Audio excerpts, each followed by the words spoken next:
Hello, this is Brian, and for the next hour, I'll be reading from the June 9th issue of the Toronto Star on the Niagara Frontier radio reading service. Trump says U.S. must respond after Iran downed U.S. Army helicopter near Strait of Hormuz. President Donald Trump blamed Iran for downing a U.S. Army helicopter near the Strait of Hormuz on Tuesday and said the United States must respond to the attack. A drone boat rescued two Army aviators who were aboard the Apache attack helicopter when it went down near the waterway that Iran has effectively closed during its war with the U.S. and Israel. Trump said in a social media post that both service members are safe and uninjured. Nevertheless, the United States must, of necessity, respond to this attack, Trump wrote. The helicopter went down as the Middle East was still reeling after Iran and Israel exchanged fire the previous day in the biggest blow yet to the strained ceasefire in the Iran war. Iranian state television reported Tuesday that the Israeli attacks killed at least two members of the country's air defense units. Since the U.S. and Israel began striking Iran on February 28th, the war has shaken the global economy, driven up energy prices around the world, and made many basics, including food, more expensive. Officials have been unable to turn the April ceasefire into a deal to permanently end the conflict, particularly as Israel intensifies and expands its military campaign in Lebanon against the Iranian-backed militia Hezbollah. Army crew members picked up by drone boat. The crash happened about 3:30 a.m. local time Tuesday off the coast of Oman while the helicopter was on patrol, U.S. Central Command said. An unmanned boat located the two aviators after they spent about 2 hours in the water, said Captain Tim Hawkins, a spokesman for U.S. Central Command. He said it was the first known drone rescue at sea by the U.S. military. Military officials did not say what caused the Apache helicopter to go down, saying the crash was under investigation. Trump said he had just learned Iran was responsible before posting his accusation Tuesday. AH-64 Apache helicopters have been a key asset for the American military as it enforces a blockade on Iranian crude oil shipments and tankers, seeking to pressure Tehran into a deal. The helicopters have also been used by the United Arab Emirates to shoot down Iranian drones. The drone used to perform the rescue was a 24-foot vessel called a Corsair, Hawkins said. It's manufactured by Saronic Technologies. The drone was assigned to the Navy's Task Force 59, established in 2021, as the Navy's first uncrewed and artificial intelligence unit that focuses on maritime security in the Middle East, including the Strait of Hormuz and the Suez Canal. Trump insists an Iran deal is coming. Before he accused Iran of downing the U.S. helicopter, Trump had expressed renewed optimism over negotiations with Iran. We have a good chance of signing a deal in 2 or 3 days, Trump said, but he didn't provide any details on why there was reason for new optimism. In the 2 months since the U.S. and Iran agreed to an initial ceasefire, Trump has repeatedly predicted that a deal is near. We're very close to having a very, very good, strong, powerful deal, the president said. If we go and bomb, which we could do very easily if we want, and we spend another 2 or 3 weeks bombing, they'll have nothing left whatsoever, but you won't have the strait open for months. He added, if we do the bombing, a lot of people are going to be killed. Who wants to do that? I don't. Mediators, led predominantly by Pakistan, have been trying for weeks to get a deal across the line. However, both Iran and the U.S. have taken hard-line positions. The U.S. wants to see Iran give up its stockpile of highly enriched uranium, which is believed to be entombed in the aftermath of American airstrikes that happened during the 12-day war in 2025. But Iran is refusing that and demanding relief from sanctions. It also wants the release of frozen assets even before a final agreement is in place, something rejected by Trump. Before Trump's comments on negotiations, Iranian Parliament Speaker Mohammad Bagher Kalibaf said Monday that Trump's remarks so far on a possible deal contradicted the agreed-upon sections, showing that the U.S. is neither seeking a ceasefire nor dialogue. The continued fighting between Israel and Hezbollah is still a top Iranian priority as well. Lebanon's Army Chief General Rodolphe Haikal traveled to Pakistan on Tuesday. There he met Pakistan's Army Chief Field Marshal Asim Munir, who has been a key figure in Iran-U.S. talks. Haikal's visit comes as Lebanon's government takes an increasingly hard line on Hezbollah, but remains unable to disarm the powerful militia. Hezbollah thanked Iran on Tuesday for attacking Israel in defense of our Lebanese people, suggesting that Lebanon's government should take this opportunity to improve relations with Tehran. Israel issues a warning for Tyre, Lebanon.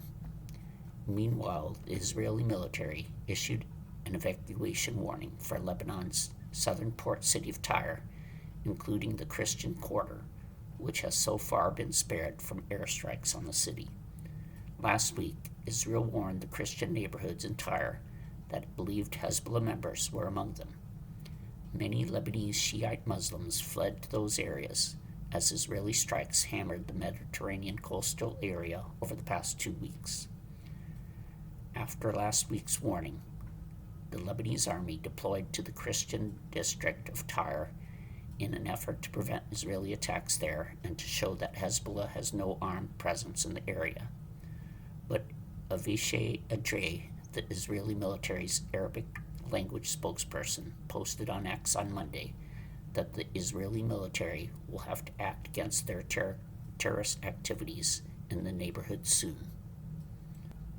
Social Security's Retirement Trust Fund faces funding shortfall 1 year earlier than expected. Social Security's Retirement Trust Fund is projected to face a funding shortfall in 2032, a year earlier than last year's projections, according to an annual report released Tuesday, while Medicare's Hospital Insurance Trust Fund will be unable to pay full benefits in 2033, which is unchanged from last year's estimate. Rising healthcare costs and government spending have contributed to a projected depletion date that is less than 10 years from now. The looming challenge for the programs is a partial funding gap, not a collapse. Even after trust fund depletion, the system will continue issuing benefits, albeit at reduced amounts. Last year, Medicare's Hospital Insurance Trust Fund go-broke date was pushed to 2033 from 2036 the year before that, according to the report from the program's trustees. Meanwhile, Social Security's combined trust funds, which cover old age and disability recipients, will be unable to pay full benefits beginning in 2034, unchanged from the 2025 report. After that, incoming revenue would cover about 83% of scheduled benefits.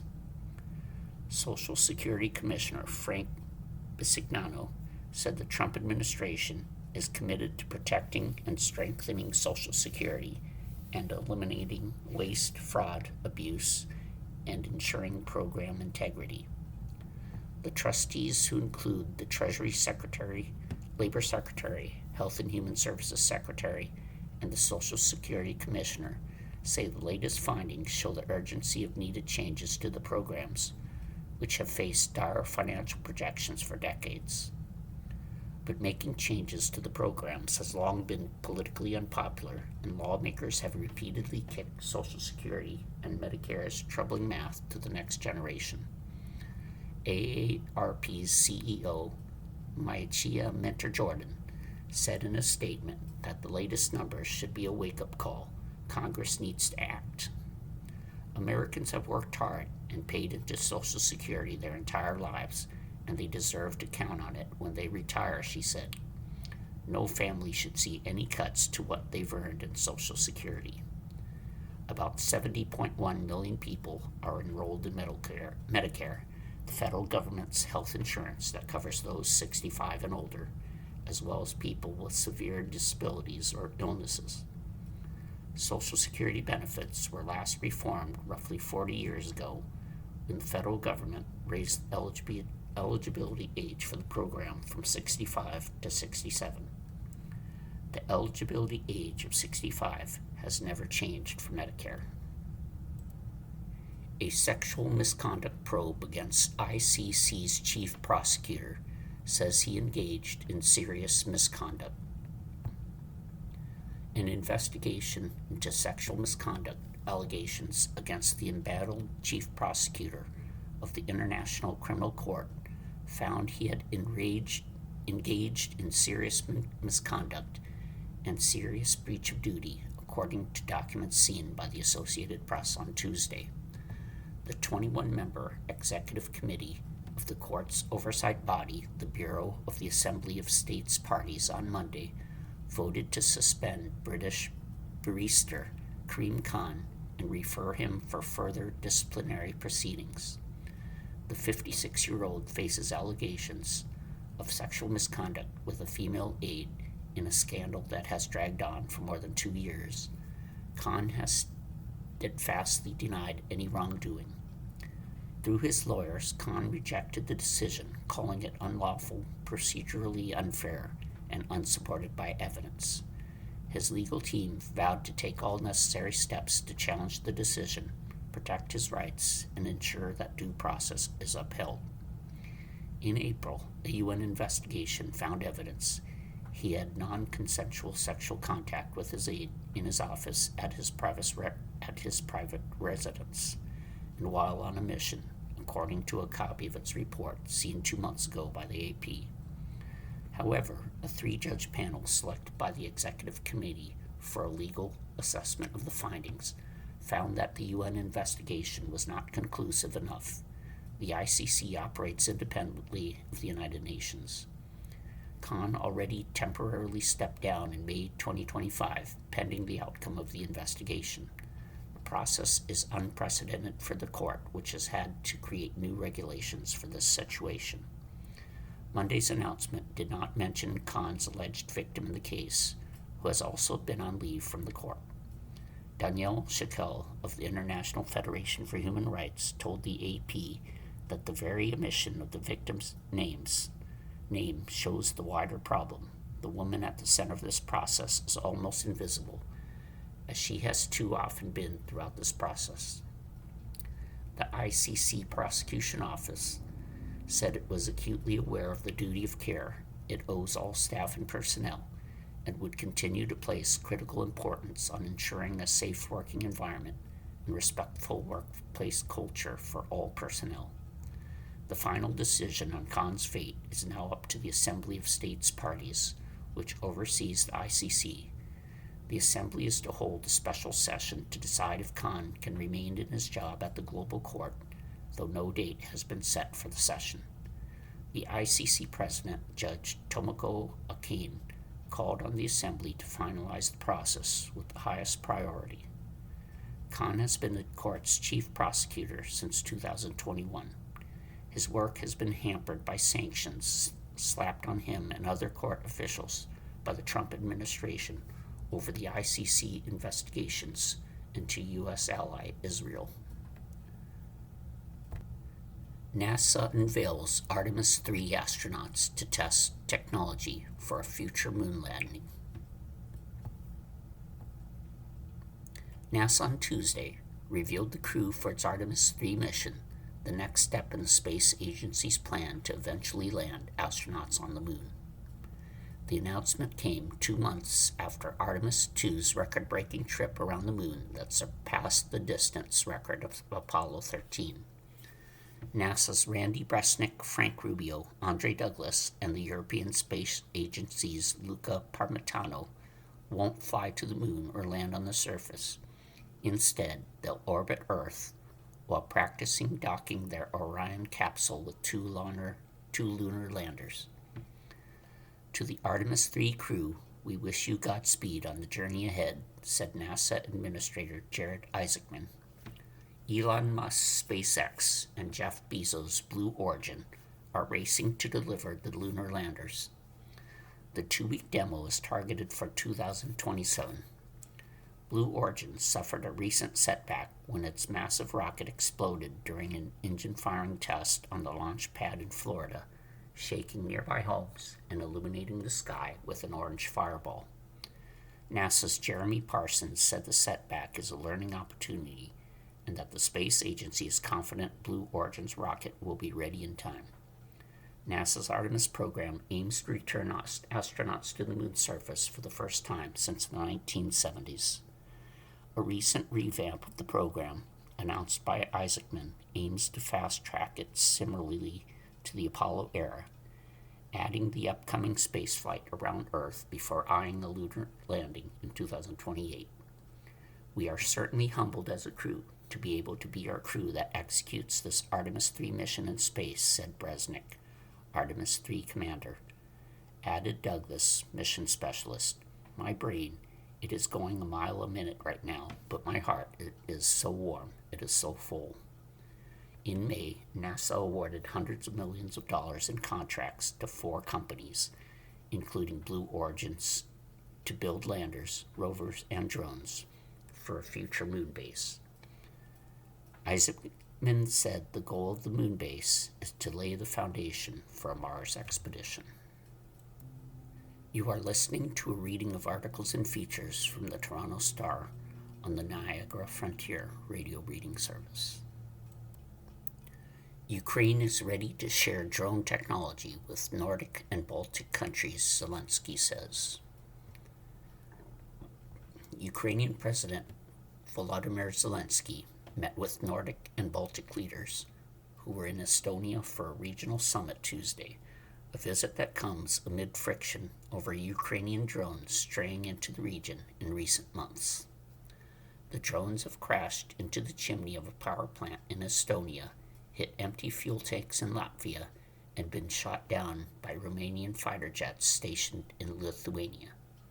Ukrainian officials apologized, saying the drones had been aimed at military targets in Russia, but were sent off course by Russian electronic interference. Estonia hosted the summit in its capital of Tallinn amid Russia's 4-year full-scale invasion of Ukraine. Estonia holds the rotating presidency of the NB8, a regional grouping of the 5 Nordic and 3 Baltic countries, and brought together the bloc's prime ministers, along with Zelensky. Sharing Ukraine's drone expertise, Zelensky and Estonian President Alar Karis agreed to work on cheaper ways to shoot down drones that have flown over Estonia, including one that a NATO fighter jet shot down over the south of the country in May. We have shown that we can shoot the drones down with the planes, Karis said at a news conference. Using fighter jets to shoot down the drones is expensive, he added, so he hopes to partner with Ukraine for its technology and expertise to do it more cheaply. Zelensky said Ukraine was ready to do so, drawing on its experience with helping countries in the Middle East shoot down drones, where it had sent experts to train local forces. We did this in the Middle East, and it worked, he said. He said Ukraine could offer the low-cost interceptor drones it has deployed at home to build an inexpensive shield against Russian drone attacks, and that Kiev could send experts to its European partners at any moment. Karis said he expects drones to cross into Baltic airspace as the war continues and urged the public to remain calm. Estonia and the other Baltic nations are among Ukraine's staunchest supporters in its war against Russia. Ukraine's bid for EU membership. Zelensky said his talks with the leaders had focused on advancing diplomacy, strengthening air defenses, and Ukraine's path to European Union membership. He said Kiev had met the conditions to open its accession negotiations and urged the bloc to approve them this summer. European Commission President Ursula von der Leyen said in Brussels that Ukraine is making extraordinary progress on reforms to allow it to join the EU, and that it's high time for us also now to deliver. Prospective members must complete negotiations in 35 policy areas or chapters, ranging from agriculture to trade in a process that can take years. Zelensky also said Ukraine and Latvian Prime Minister Andris Kobergs signed a drone deal to deepen joint defense and co-production. Russia's deadly strikes on Ukraine. Russia, meanwhile, kept up its strikes across Ukraine. In the northeastern Kharkiv region, 3 people were killed and 25 others, including 3 children, were wounded in attacks in the past 24 hours, said Oleh Senhyabov, head of the regional administration. In the Dnipropetrovsk region, 3 people were wounded when several districts came under attack overnight, said regional administration head Alexander Hansa. Russia launched 166 long-range strike drones and 2 guided missiles at Ukraine overnight, Ukraine's Air Force said, with air defenses shooting down 146 of the drones. Russia's defense ministry said its defenses downed 140 drones overnight. A woman was killed when a Ukrainian drone hit an apartment building in the Belgorod region neighboring Ukraine, regional emergency officials said. In Brussels, European Commission President Ursula von der Leyen said Ukraine is making extraordinary progress on reforms to allow it to join the EU, and that it's high time for us also now to deliver. Seeking more sanctions on Russia. Zelensky said he had pressed for tougher sanctions on Russia, including its shadow fleet.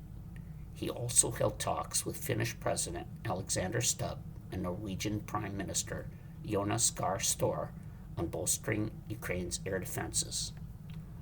All of our partners now note that Ukraine's position on the front are significantly stronger, and so our diplomacy, which we are working to step up, must proceed from that, Zelensky said. Unfortunately, Russia is trying to make up for its enormous battlefield losses with strikes on our cities and communities and on civilian infrastructure. In Brussels, von der Leyen announced proposals for new sanctions against Russia targeting its energy, financial, and trade sectors, including fisheries for the first time, with a ban on cod, among other measures. She also proposed banning EU entry for anyone who has served in the Russian armed forces since the beginning of the war, to ensure that Europe stays off limits for anyone who has participated in the invasion of Ukraine. The sanctions must be endorsed by the 27 EU member countries before they can come into force. On Monday, Zelensky said he had held positive talks with U.S. Representatives Steve Witkoff and Jared Kushner during a stopover at an airport in Moldova's capital, describing them as focused on ending the war. In a social media post, he said the 2 sides discussed diplomatic prospects ahead of this month's Group of 7 summit, and that he had briefed the U.S. side on Ukraine's assessment of Russia's intentions.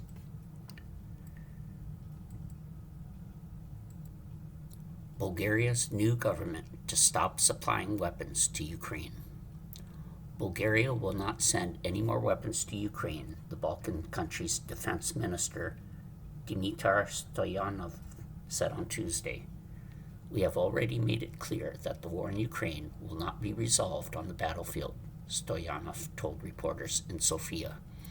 What we are witnessing is a war of attrition, and no matter how much weaponry is amassed, its only result is the loss of human lives.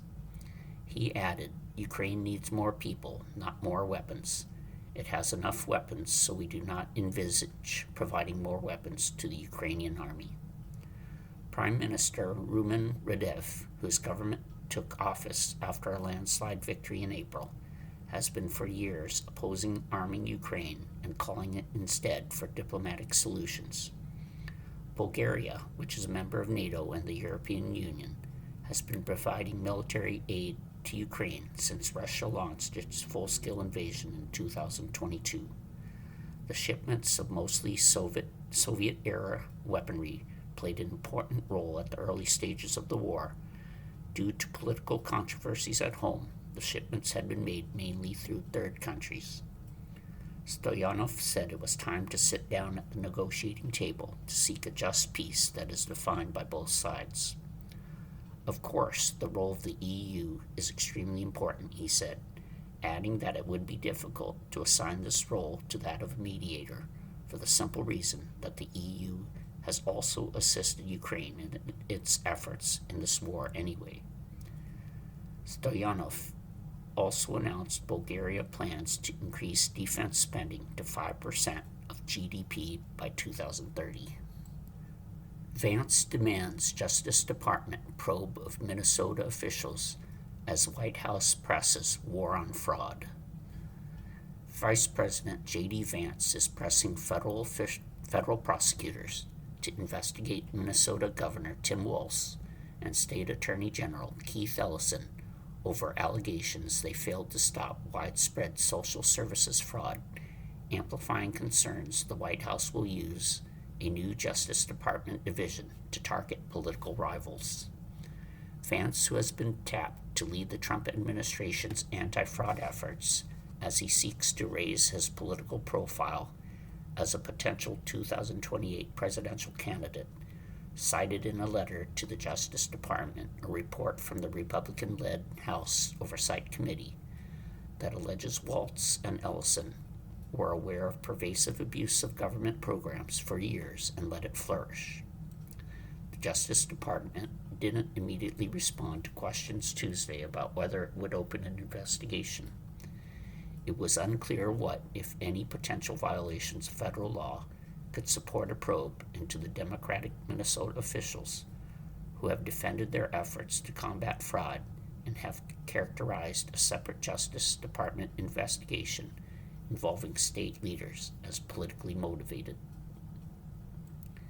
Minnesota has long been under a microscope for staggering amounts of fraud in programs for children and other social services, with dozens of defendants charged under the administration of President Joe Biden, a Democrat, and President Donald Trump, a Republican.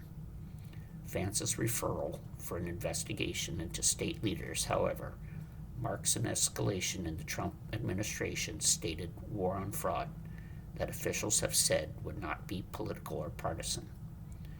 Vance is seeking an investigation by a new Justice Department division that has drawn intense scrutiny over the potential for political influence, given its close relationship with Trump's White House.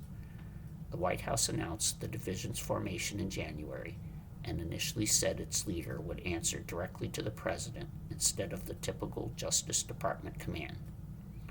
Walz spokesperson Teddy Shan derided the House committee as nothing more than a joke that continues to rehash COVID-era fraud. Governor Walz is glad to see fraudsters are going to prison, Shan said in an email. If the committee is concerned about corruption, they should investigate why President Trump continues to let fraudsters out of prison. Ellison called the allegations unfounded and dismissed Vance's referral as a political stunt from an administration that uses the machinery of government to target its perceived opponents while extending leniency to those aligned with its interests.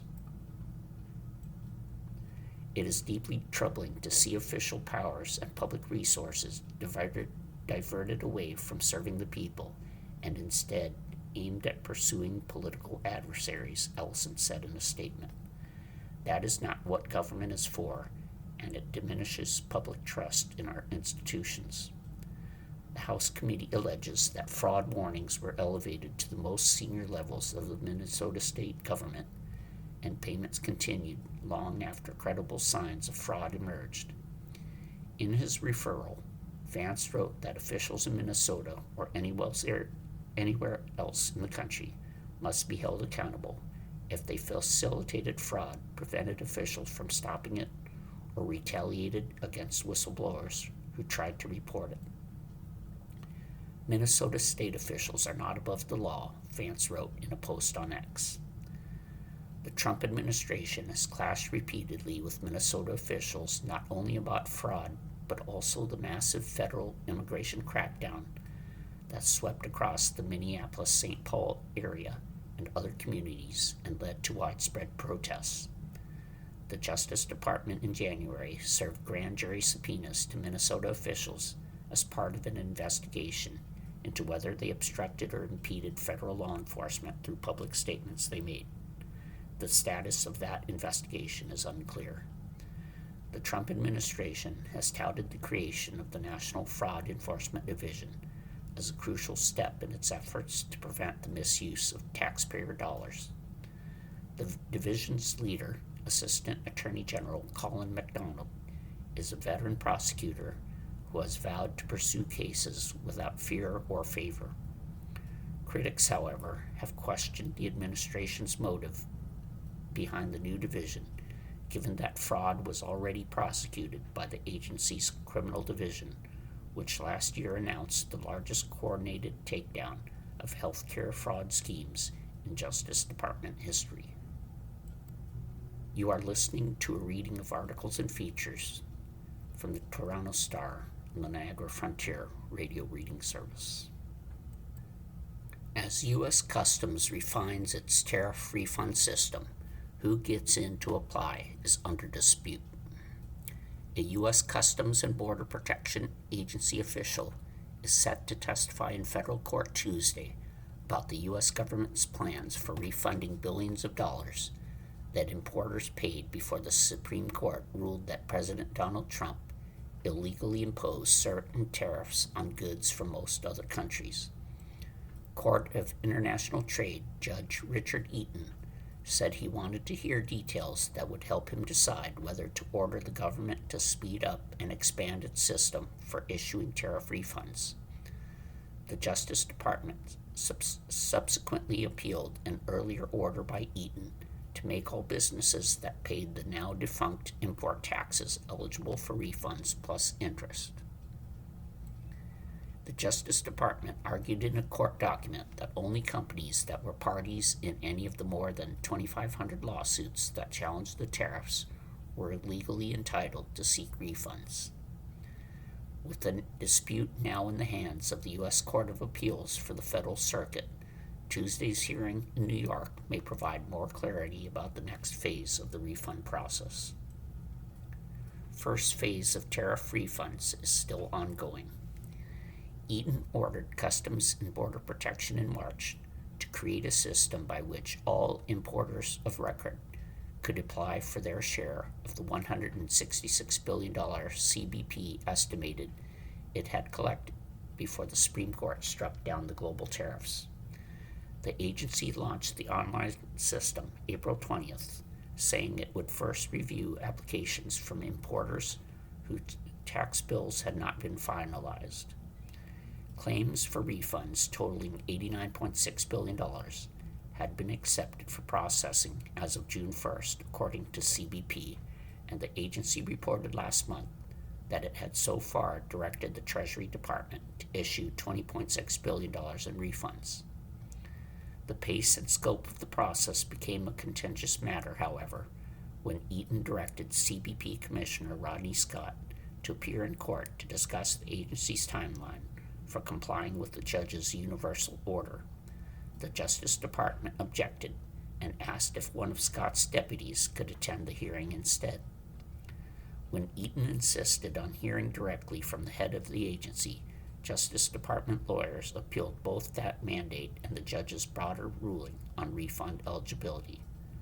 On Thursday, the Federal Circuit agreed to temporarily suspend the requirement for Scott to testify. Eaton agreed to hear from Susan Thomas, the agency's executive assistant commissioner for trade. Who gets access to the next phase of tariff refunds? The hearing is expected to focus on CBP's capability and willingness to open the refund process to companies with tariff payments that date back the farthest. So far, the agency has limited applications to businesses that either did not have their tax bills finalized by the time the Supreme Court struck down Trump's reciprocal tariffs in late February, or whose bills had been settled within the preceding 80 days. In a court declaration ahead of the hearing, Thomas said CBP was developing a way to handle refunds involving older shipments but would not process cases beyond the 80-day window, while Eaton's order requiring for all duty payers was on appeal. Should the court's order become final and require reliquidation of entries of all importers, CBP intends to fully comply with the court's final decision as expeditiously as possible, she wrote. At issue is the agency's detailed and deadline-driven process for reviewing and clearing customs declarations on new imports. When foreign goods enter the U.S., importers or customs brokers acting on their behalf estimate the amount of tariffs owed and make a deposit toward the final bill. CBP then has 314 days and up to 4 years if necessary to review the declared goods, determine the actual amount owed, and either require more or less than the deposit. The taxed merchandise then is pronounced liquidated. Importers have 180 days to protest CBP's determination. Goods typically can't be reassessed after that point. Eaton has said he is holding Tuesday's hearing to ascertain if it is the government's policy to return all of the unlawfully collected duties either by complying with the court's order or by some other means. Lawyers for the 5 companies behind the lawsuit that produced the judge's order said it would be unconstitutional for them to pay less tariffs than other companies that also paid the invalidated duties, which the Supreme Court held Trump improperly imposed by citing an emergency powers law to usurp Congress's tax-making authority. The companies have asked Eaton to certify their case as a class action on behalf of potentially tens of thousands of identically situated importers. Megan Supino, a partner at the law firm Ice Miller, said she thinks CBP will continue to build out the technology needed to refund all tariffs, but whether they open it up to non-litigants and importers that do not have orders for their own sake is going to continue to be an issue with the appeal. What to know about Trump's $100,000 H-1B visa fee and the legal rebuke that followed. President Donald Trump last year dramatically ratcheted up the fee for H-1B work visas to $100,000, saying it would protect American workers from losing their jobs to lower-paid foreigners. But on Monday, a federal judge struck down the fees, siding with 20 states and ruling that the Trump administration exceeded its authority by raising the charge without congressional approval. Many tech companies and universities rely on the H-1B program to fill openings for skilled jobs. But critics charge the visa program has been used to replace American tech workers. Here's a look at the visa program, Trump's fee, and the court's decision. What are H-1B visas and who uses them? Created by the 1990 Immigration Act, they are a type of non-immigrant visa meant to allow American companies to bring in people with technical skills that are hard to find in the United States. The visas are not intended for people who want to stay permanently. Some eventually do, but only after transitioning to different immigration statuses. An H-1B allows employers to hire foreign workers who have specialized skills and a bachelor's degree or the equivalent. They are good for 3 years and can be extended another 3 years. Stephen Brown of Capital Economics estimated last year that there were around 700,000 H-1B visa holders in the United States, along with another 500,000 dependents. At least 60% of the H-1B visas approved since 2012 have been for computer-related jobs, according to the Pew Research Center. But hospitals, banks, universities, and a wide range of other employers can and do apply for H-1B visas. The number of new visas issued annually is capped at 65,000, plus an additional 20,000 for people with a master's degree or higher. Those visas are handed out by a lottery. Some employers, such as universities and nonprofits, are exempt from the limits. What did Trump do and why? The White House announced the $100,000 fee last September. The application fee previously was $215 to enter the visa lottery, plus other processing charges. The higher fee took effect barely 24 hours after the announcement. Critics say that H-1B visas undercut American workers luring people from overseas who are often willing to work for less than American tech workers do. Staffing companies such as Tata Consultancy Services often supply Indian workers to corporate clients. According to Pew, nearly 3/4 of those whose applications were approved in 2023 came from India.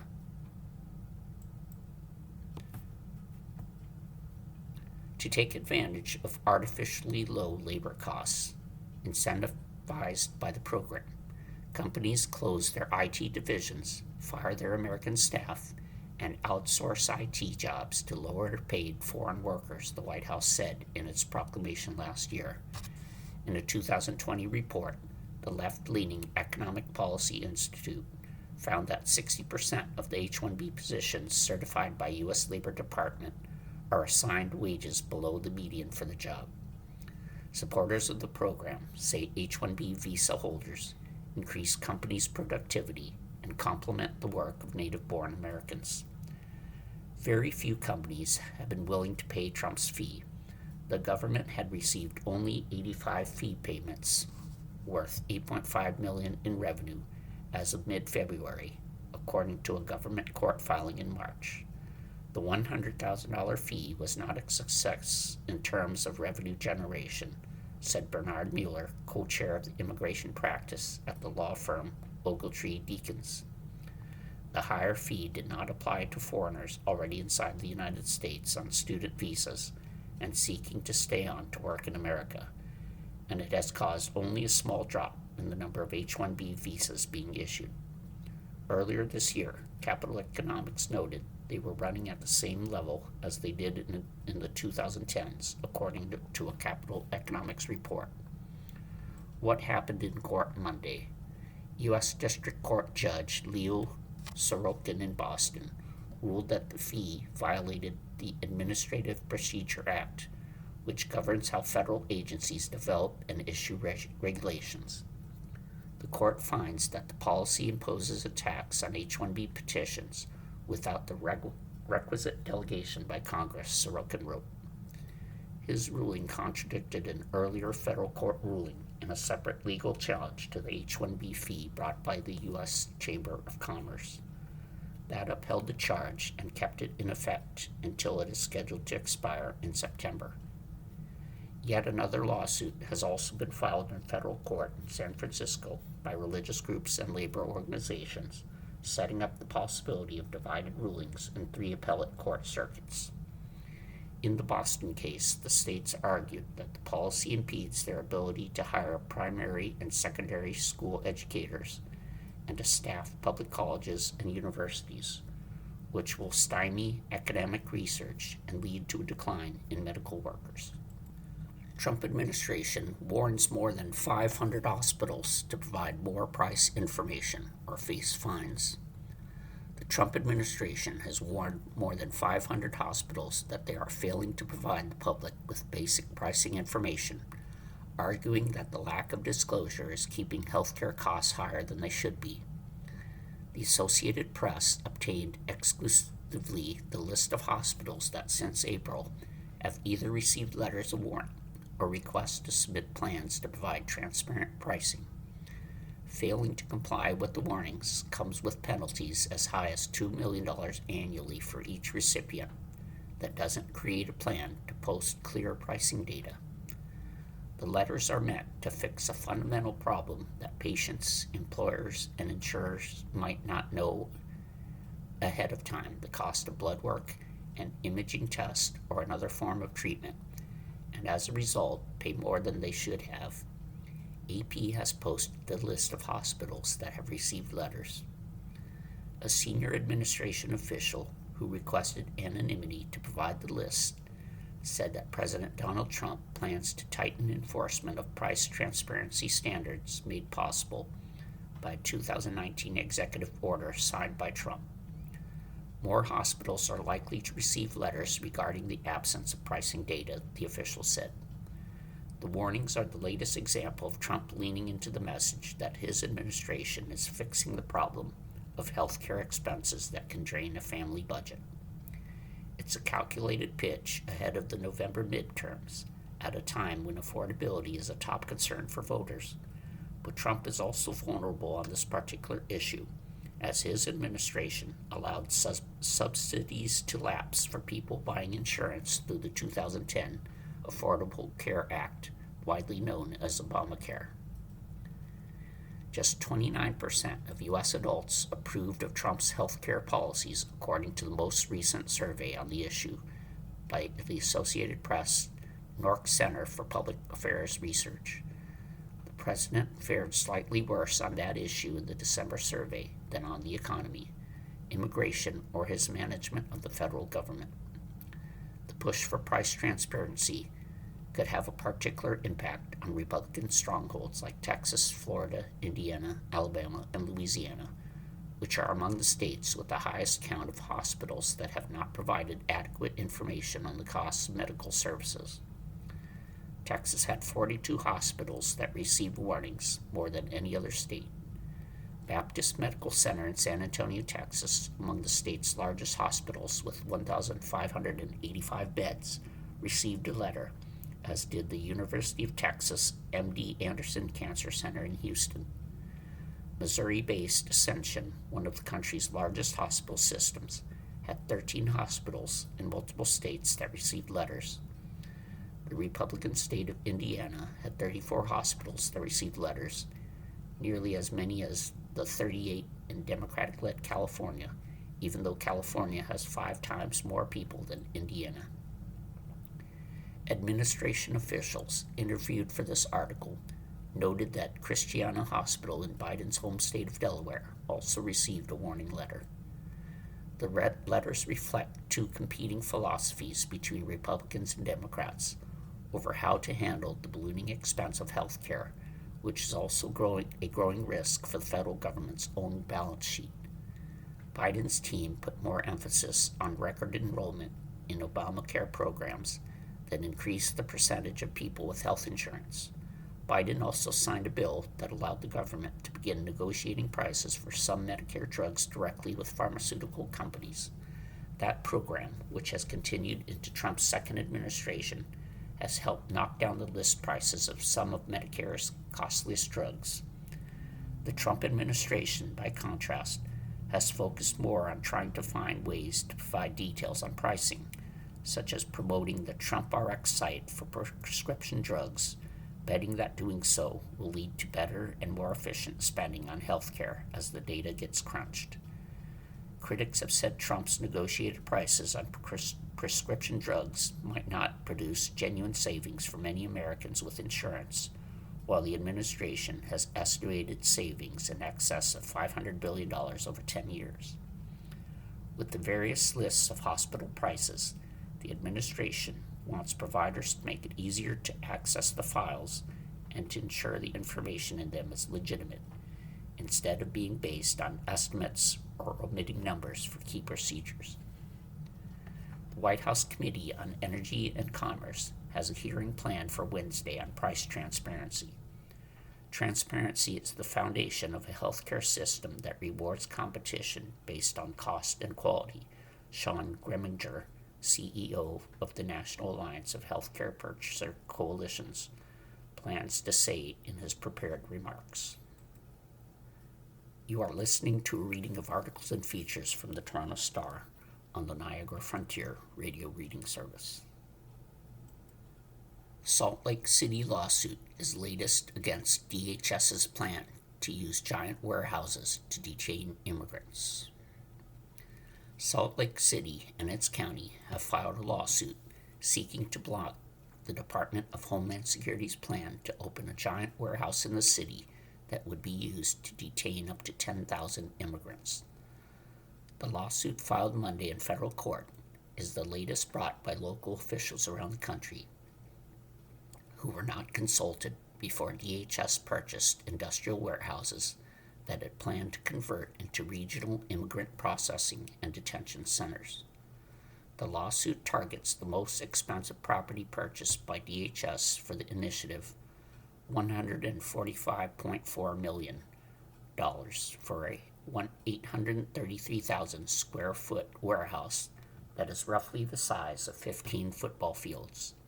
The March purchase from a real estate development group partially owned by Deutsche Bank cost nearly 50% more than the property's 2025 assessed market value records show. In all, DHS purchased 11 warehouses for more than $1 billion between January and March in the final weeks of Homeland Secretary Kristi Noem's tenure under her $38.3 billion plan for a new detention model to increase bed capacity and make deportations more efficient. The DHS Office of Inspector General has opened an investigation into whether the plan was wasteful, and Noem's successor, DHS Secretary Markwayne Mullin, has put it on hold. Like others filed around the country, the lawsuit in Utah alleges DHS violated federal law by failing to conduct required environmental reviews or get input from state and local officials before the purchase. This kind of facility has no place in Salt Lake City, not only due to its inhumane nature, but also because of our limited water supply, the increased strain on public utilities systems, and the potentially drastic public health and safety impacts it would have on our residents, Salt Lake City Mayor Erin Mendenhall said in a statement. Salt Lake County Mayor Jenny Wilson said the plan is a dire threat to the very essence of our community values, adding it would overwhelm infrastructure, harm businesses, and undermine public health and safety. A newly formed advocacy group, Uproar Utah, also planned a news conference Tuesday to discuss litigation against the warehouse plan. As with any transition, we are reviewing agency policies and proposals, DHS said in a statement Tuesday, adding that Mullin has pledged to work with community leaders and be good partners. Legal actions elsewhere have had some initial success.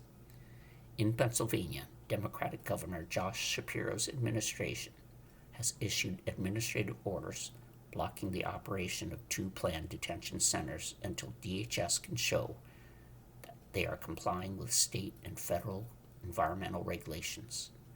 DHS is appealing the orders. In Maryland, a judge has granted a preliminary injunction halting construction activities at a Williamsport warehouse while a lawsuit is heard. In New Jersey, ICE is preparing a new environmental assessment and decision after a lawsuit was filed against its plan for a detention center in Roxbury Township. Other cases are pending in Arizona, Michigan, and Georgia. Afghanistan. Taliban opened fire during protest over arrests of women for dress code violation. Afghan authorities cracked down on a protest in western Afghanistan Tuesday against the arrest and detention of more than a dozen women over dress code violations, with eyewitnesses saying police opened fire, leaving at least 3 people injured. About 100 to 150 people were participating in the protest in the western city of Herat, witnesses said. Protests are rare in Afghanistan, which has been run by the Taliban since 2021 in the wake of the chaotic withdrawal of U.S.-led forces. The government has since imposed rules governed by a strict interpretation of Islamic or Sharia law. Dissent is not tolerated, and protests against government decisions are illegal. The regulations include draconian restrictions on women and girls, including bans on education beyond primary school and what women can wear. The rules stipulate that women can only go out in public when wearing full hijab, which includes a headscarf and long robe covering the entire body, as well as a face covering that leaves only the eyes visible. The regulations are policed by the feared Ministry for the Propagation of Virtue and the Prevention of Vice. One witness said he was driving by the site of the protest when he saw police cars arriving and the police firing shots in the air. After several shots, we got scared and got out of the car so as not to be injured, said Kakar, who asked that only his one name be used for fear of reprisals for speaking with the media. Shortly afterward, the police clashed with the protesters, and the police opened fire again, and some people were injured. I saw blood on the road. Kakar said he couldn't be sure exactly how many people had been injured. Another eyewitness who spoke on condition of anonymity for security reasons said he saw 3 people injured.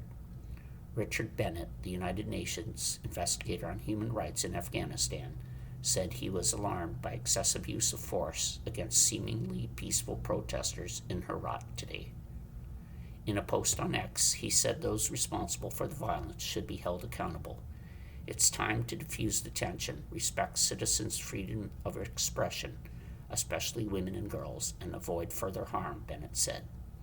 As Human Rights Monitor, who spoke on condition of anonymity because they were not authorized to release details to the media, said Monday that monitors had verified at least 16 arrests and detentions, including of a pregnant woman in Herat, since Friday over alleged non-compliance with dress requirements. Afghan's Vice and Virtue Ministry dismissed the reports of arrests and detentions of women. The issues being spread about women being arrested in Herat are all rumors, it said in a statement, adding that wearing the hijab is a divine command, a law that we are obliged to implement.